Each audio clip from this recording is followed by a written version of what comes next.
Halo guys, kembali lagi bersama gue Ray dan di hadapan kalian ada dua buah Ugreen. Yang pertama adalah Ugreen Power Delivery Fast Charging dan yang kedua adalah TWS dari Ugreen, yaitu Ugreen Hi-Tune True Wireless Stereo. Kali ini gue akan mereview kedua buah barang ini. Yang pasti kalau charger gue akan review singkat aja dan selebihnya gue akan lebih deep review di bagian TWS-nya ini. Dan untuk harga, Ugreen Power Delivery Fast Charging ini dibanderol seharga 400 ribuan. Nanti linknya akan gue taruh di deskripsi di bawah.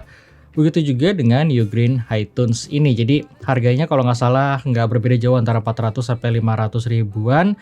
Jadi langsung aja yuk kita mulai. Ini dia Ugreen Charging dan Ugreen Hi-Tunes.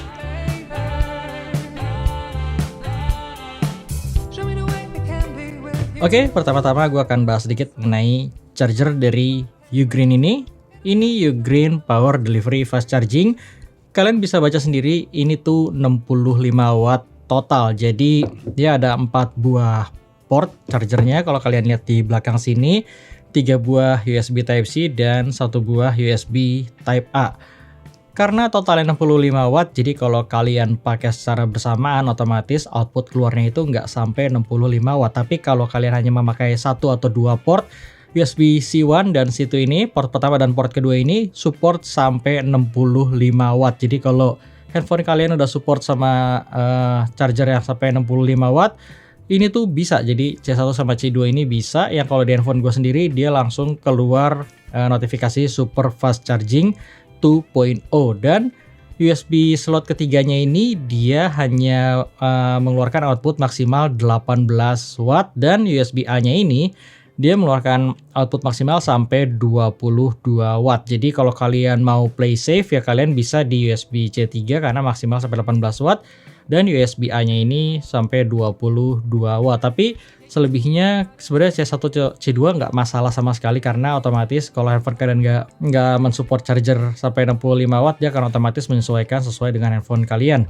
Untuk dari build quality-nya sendiri ini kayaknya charger termahal yang pernah gua pegang ya tentunya. Jadi secara build quality ini tuh di atas rata-rata charger yang gua punya karena dari sisi beratnya ini berasa banget lumayan berat ya. Jadi ini cukup bagus secara build quality dan secara desain seperti charger-charger kelas segini pada umumnya. Jadi menurut gue ini tuh salah satu charger yang cukup rekomen dan kalian kalau memang sedang mencari charger ya ini patut kalian pertimbangkan yaitu Ugreen Gen X 65 watt. Jadi selanjutnya kita bahas yang kedua yaitu Ugreen Hi-Tunes TWS Stereo Earphone.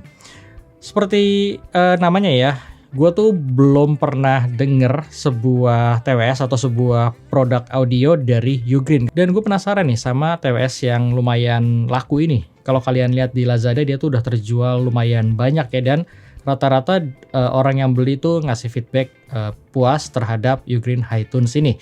Secara desain dia sebenarnya nggak berbeda terlalu jauh sama TWS pada umumnya, tapi yang gua note pertama yaitu dari sisi size-nya yang ini tuh kecil ya menurut gue dan compact banget. Jadi ini tuh memudahkan buat kalian kalau memang suka dengan berpergian dan sebagainya. Ini cocok banget buat kalian. Secara build quality juga gue ngerasa Ugreen ini mempunyai build quality yang cukup baik di range harganya. Bahkan ini lebih baik dibandingkan Soundpeach Roging 3SA gue karena 3SA itu lebih spesial di bagian sound quality. Tapi secara build quality-nya ya gue ngerasa sih standar aja ya. Dan untuk layoutnya sendiri kalian lihat ini ada tulisan Ugreen dan di belakang sini simple ya, cuma ada tulisan Hi-Tunes dan lain sebagainya. Untuk charging portnya udah pasti udah menggunakan USB Type-C. Terus untuk depannya kalian lihat ada 3 buah baterai indikator. Jadi ini baterai indikatornya juga cukup unik.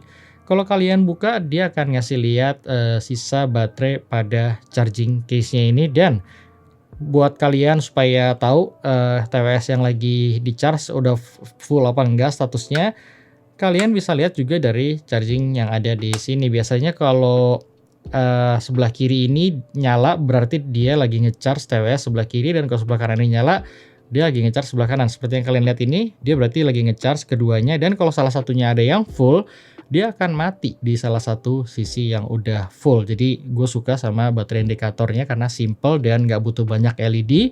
Selanjutnya untuk fittingnya ini enak karena seperti yang kalian lihat ya, dia tuh housingnya kecil, jadi ini tuh simple banget dan effortless kalau menurut gue. Jadi secara fitting gue cukup suka sama Ugreen ini, jadi gue pakai selama 1 jam 2 jam tuh gue nggak ada masalah sama sekali di telinga gue dan cukup nyaman. Untuk IPX-nya sendiri dia udah support IPX5, jadi aman kalau terkena keringat dan lain sebagainya, asal jangan sampai kecemplung di air aja. Terus selanjutnya juga untuk layoutnya, touchnya dia udah menggunakan touch sensor ya, jadi udah nggak ada tombol fisik pada kedua buah headsetnya ini. Jadi oh ya, dan modelnya sendiri dia udah in-ear ya, jadi dia modelnya seperti yang kalian lihat, dia tuh model in-ear seperti ini. Jadi terus kita lanjut mengenai Bluetooth versionnya, dan ini salah satu yang apa ya, yang bisa gue bilang mungkin fitur yang diunggulkan dari HiTunes ini karena dia udah support Qualcomm aptX dan udah Bluetooth versi 5. Jadi secara konektivitas ini tuh bagus. Delay atau latensinya gue bener-bener ngerasa ini tuh kan bukan TWS gaming ya, tapi ini tuh nggak kalah sama TWS gaming yang udah pernah gue coba secara latensi. Jadi kalau kalian gamer dan kalian pengen mencari sebuah TWS buat main PUBG, buat main COD Mobile, ya ini salah satu yang cukup bisa gue rekomendasikan karena secara latensi itu udah bagus dan udah support aptX. Jadi di range harganya ini nggak ada masalah dan oke banget.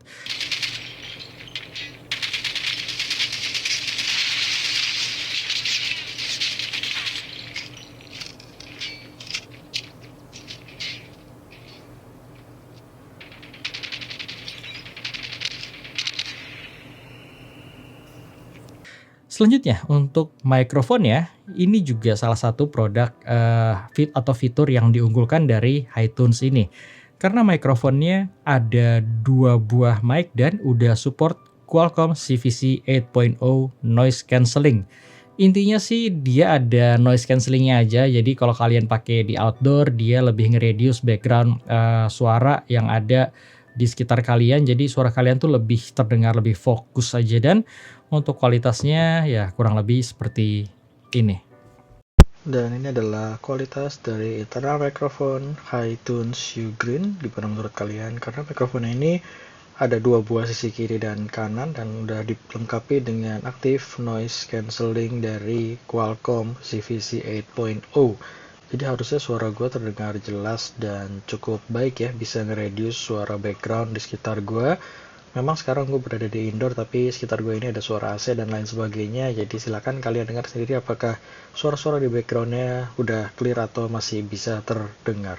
Selanjutnya untuk baterai capacity, dia bisa sampai 9 jam katanya di masing-masing earbudnya, dan secara baterai ini kayaknya salah satu yang terlama ya, bisa sampai 9 jam meskipun gua sendiri tuh nggak pernah ngukur dari 100 sampai 0 untuk TWS-nya ini, untuk earbudnya ini, tapi gue ngerasa memang kalau dari sisi baterai nggak ada masalah sih. Kalau Soundpeace Origin SE kan dia diklaim bisa sampai sekitar 6 jam, terus kayak sahabat dan lain-lain juga dia bisa sampai 6 jam, tapi ini tuh klaimnya mencapai 9 jam. Jadi balik lagi gue nggak tahu, tapi intinya kalau dari sisi baterai gue nggak ada masalah sama sekali. Dan kalau with case-nya dia bisa sampai 27 jam. Jadi dari sisi baterai juga ini udah salah satu yang cukup oke ya menurut gue. Dan charging time-nya dia udah support fast charging. Jadi dari 0 sampai 100 dia butuh waktu 2 jam aja untuk ngecharge dari Ugreen TWS ini. Untuk touch sensornya gue belum terangin tadi. Ini tuh touch sensornya berfungsi seperti layaknya TWS pada umumnya ya. Jadi kalau kalian pencet 1 kali dia akan play atau pause. Kalau 2 kali dia akan next, kalau 3 kali dia akan previous. Ini yang gue sayangkan, harusnya kalau next or previous biasanya tinggal pencet 2 kali sebelah kiri atau 2 kali sebelah kanan, tapi komen di sini tuh berbeda. Jadi kalau next 2 kali atau previous 3 kali, sedangkan kalau 4 kali kalian akan mengganti mode. Jadi dia ada 2 buah mode suara ya, ada normal dan deep bass. Sayangnya gue tuh nggak nemu touch sensor yang berfungsi untuk volume, tapi nanti kalau misalkan ada akan gue cantumin di sini. Tapi sampai review ini dibuat gue belum nemu volumenya itu ada apa enggak untuk fitur di touch sensornya ini. Sedangkan kalau ditahan seperti biasa dia akan nge-launch Google Assistant yang ada di smartphone kalian. Dan yang paling penting adalah pastinya mengenai sound quality. Jadi langsung aja kita bahas mengenai gimana sih sound quality dari produk merek Ugreen ini, terutama yang TWS iTunes-nya ini. Kesan pertama gue dengar untuk mode super bass ya. Jadi ada mode normal, ada mode super bass yang seperti gue bilang. Dan untuk mode super bass-nya dia mempunyai karakter neutral to warm. Jadi basicnya gue cukup suka terhadap karakternya karena gue tuh nggak terlalu suka dengan TWS yang mempunyai karakter yang too bright. Jadi neutral to warm itu karakter yang akan nyaman buat kalian dengerin jangka panjang. Sedangkan untuk mode normalnya dia lebih warm. Jadi kalau kalian di mode normal dia akan mempunyai karakter yang warm anehnya. Sedangkan kalau super bass dia malah lebih ke arah netral. Jadi mode super bass di Ugreen ini tuh selain ngeboost di bassnya juga ngeboost di high frekuensinya. Tapi daripada kalian bingung gue akan terangkan satu-satu dulu ya. Jadi kalau di mode normal dia akan punya suara yang warm. Jadi bagi sebagian orang yang udah biasa atau suka dengan suara netral atau bahkan cenderung bright, kalian pasti akan merasakan first impression-nya ini Ugreen TWS ini agak butek suaranya. Butek dalam artian tuh kayak secara clarity tuh kurang baik ya. Jadi vokalnya tuh memang agak sedikit mundur. Terus high frekuensinya terutama roll off-nya cukup parah. Segala detailnya tuh nggak terdengar jelas. Tapi memang untuk pendengaran jangka panjang tipe-tipe suara seperti ini tuh akan nyaman. Jadi dan tentunya kalau untuk berbagai genre lagu juga lebih aman ya. Untuk pop segala macam kalian akan bisa mendengarkan dengan gak ada masalah karena dari sisi harshnya dan sibilance-nya tuh minim sekali kalau di mode normalnya. Sedangkan kalau gue pribadi gue lebih suka mode super bass-nya karena di mode super bass-nya itu dia nge-refine di sisi high frekuensinya. Lupain aja dengan nama super bass-nya. Jadi kalau gue pribadi justru mode yang lebih proper itu ada di mode super bass-nya. Untuk high frekuensi di super bass-nya itu jadi lebih sparkling meskipun dia nggak sampai karakternya tuh bright ya. Jadi sparklingnya ini lebih ke netral. Jadi segala detail, segala high frekuensinya itu lebih extend dibandingkan mode normalnya. Itu bagusnya di super bass-nya. Dan untuk vokalnya dia agak sedikit lebih mundur dibandingkan mode netral. Tapi sayangnya di mode netral itu lebih ada kolorasi. Jadi untuk vokalnya sendiri gue mengorbankan vokal yang sedikit lebih mundur, tapi suaranya itu malah lebih netral menurut gue dibandingkan mode normal yang lebih maju, tapi secara kolorasi itu lebih kuat justru. Untuk di sisi bassnya sebenarnya ini tuh bassnya nggak banyak terbantu dengan kuantitasnya, tapi lebih ke kualitasnya. Karena di mode super bassnya ini gue ngerasa bassnya itu lebih deep, jadi lebih rapih, lebih deep, lebih nggak ada upper mid bassnya itu yang lebih dominan dibandingkan mode normalnya. Jadi simpelnya sih menurut gue Ugreen iTunes ini akan mengeluarkan potensi suara yang lebih baik di mode super bass-nya. Dan ketika gue pakai mode super bass-nya gue cukup fun nikmatin suara dari Ugreen iTunes ini. Tapi pasti kalian banyak yang bertanya, bang gimana dibandingkan dengan let's say para pesaingnya kayak True Engine 3SA atau Sabat dan lain sebagainya. Sebenarnya kalau suara itu kan benar-benar pure masalah selera ya. Tapi kalau kalian ngomongin teknikalitas, True Engine 3SA itu masih salah satu yang terbaik. Bahkan sampai kalian punya budget 1 juta atau at least selama TWS yang udah gua coba sampai budget 1 juta, True Engine 3SA itu masih salah satu yang terbaik. Tapi kekurangannya adalah dari sisi build quality-nya. True Engine 3SA itu gue lihat banyak di komen di review gue yang mengalami masalah pada unitnya. Jadi itu mungkin salah satu kekurangan yang cukup bisa bikin kalian aware kalau kalian beli True Engine 3SA, karena secara build quality memang kurang baik. Unit yang gue sih nggak ada masalah ya, gue udah pakai mungkin hampir 6 bulan lebih, dan paling masalahnya kayak ditutupnya udah mulai kendor dan lain sebagainya. Tapi secara kualitas suara, secara fungsi nggak ada masalah sama sekali sampai sekarang.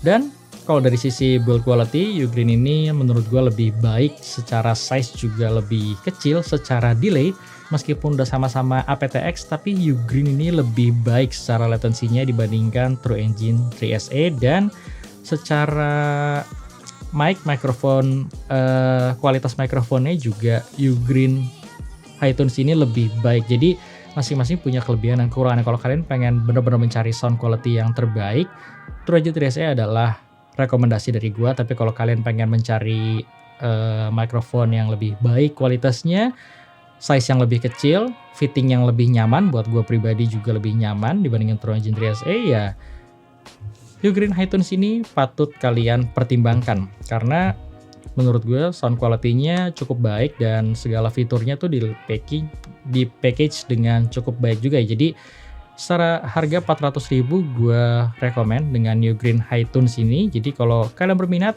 linknya akan gue taruh di deskripsi di bawah. Tapi satu hal, kalau kalian suka dengan karakter yang netral, dengan TWS yang lebih analytical, dengan TWS yang mempunyai teknikalitas lebih bagus, kalian jangan beli Ugreen, karena nanti takutnya kalian akan kecewa dengan sound signature dari Ugreen High-Tunes ini. Itu aja yang bisa gue sharing mengenai kedua buah produk Ugreen ini. Kalau kalian punya pertanyaan, boleh tulis di kolom komentar. Thank you bagi kalian yang nonton, dan sampai ketemu di review gue selanjutnya.